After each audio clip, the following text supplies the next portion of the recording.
everyone, it's Allie, and today I'm going to show you a card I made by using the stamp set Dynamite Halloween by Essentials by Ellen.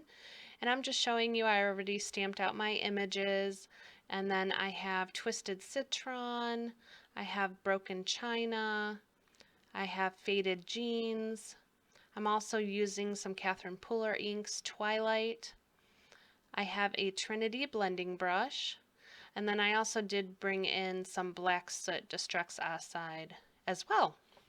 So I'm going to show you I'm using a stencil by Craft and Desert Divas to give the card a little walkway. My idea for this was to blend a little walkway and then like a dark or Halloween night. And I wanted, after I did the walkway, to have it kind of glow around it and then have like a darker sky with some stars.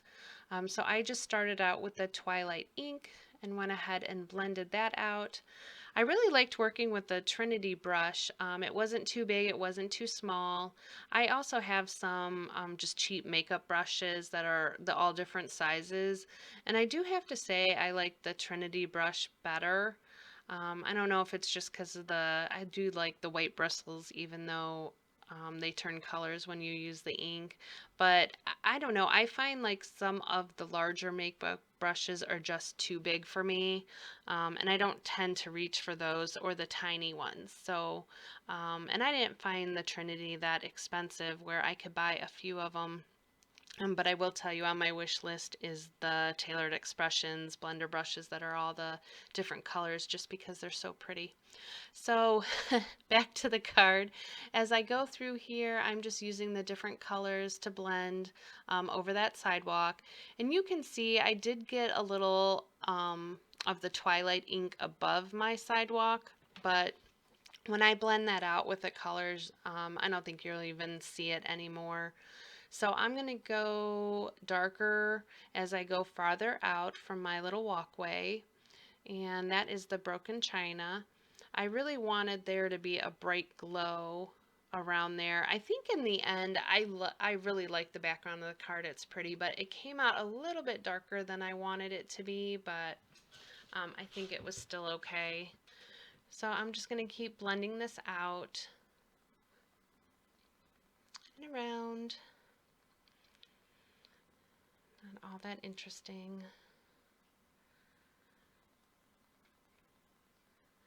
And I have just a little cloth off to the side.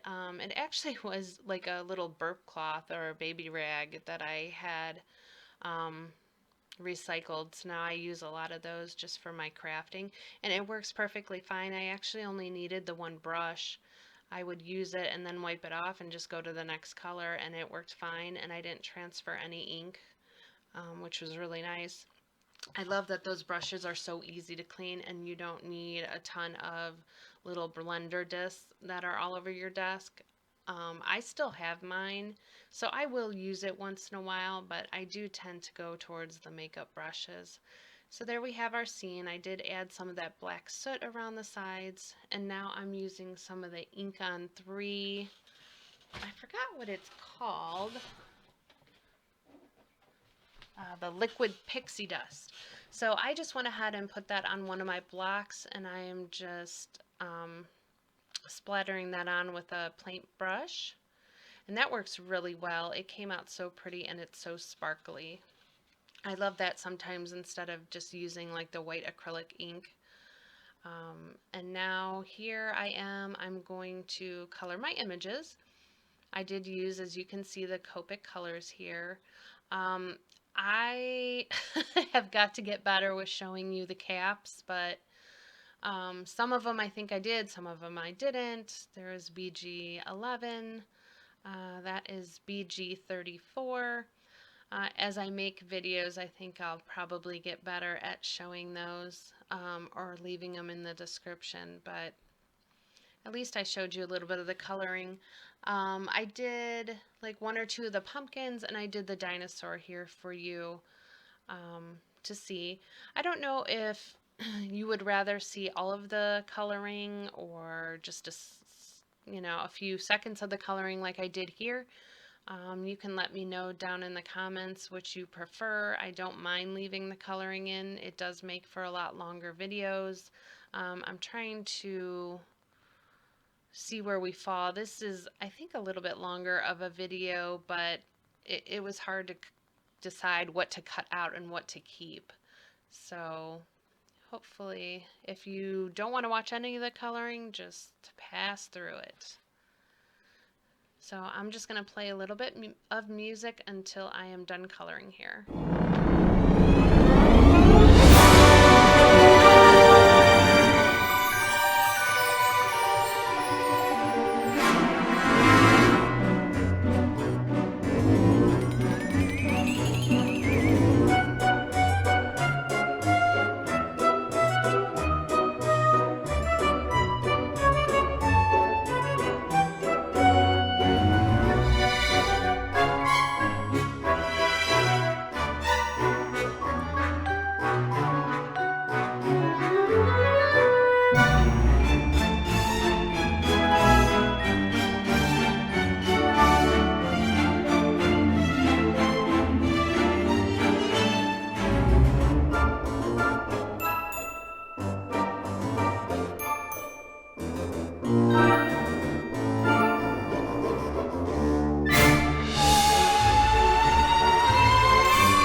Okay, so I am back and here I am. I fussy cut all my images out.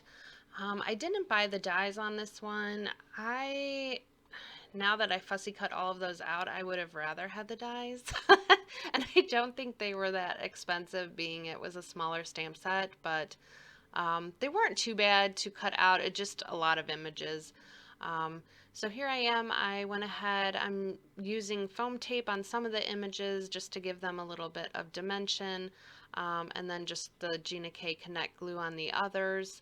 I did put that little mask on his face. I just think that is so cute. That's what sold me on this.